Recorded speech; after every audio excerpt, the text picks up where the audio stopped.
এয়া আনিছোঁ কচু, যিহেতু গাৰো বজাৰ আছিলে আৰু গাৰো বজাৰতো এইবোৰ বস্তু মানে ফ্ৰেছ বস্তু পোৱাই যায়। এয়া কচু আনিছোঁ।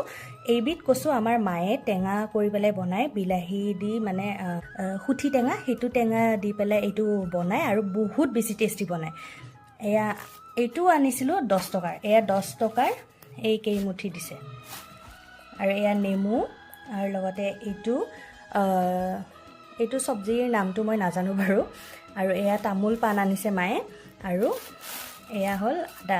আৰু লগতে মায়ে যিহেতু জলকীয়া খাই ভাল পায়, এয়া ভোট জলকীয়া লৈ আহিছে। আৰু এইটো মই এনেই খুজি লৈ আহিছোঁ শাক বেপাৰীৰ পৰা। এইটো একো পইচা লোৱা নাই, এইটো মই এনেই খুজিছিলোঁ তো দি দিছে মোক। এইটো বেয়া আহিলে, বাৰু একো নাই। এইটো বিলাহী আৰু এয়া কল। আমাৰ যিহেতু ঘৰত মাজুবা আহিছে, আৰু মাজুবাৰ মানে ল'ৰা মানে মোৰ ভাগিনটোৱে কল খাই বহুত বেছি ভাল পায়, সেইকাৰণে তাৰ কাৰণে মায়ে কল আনিছে। এয়া আটাইখিনি বস্তু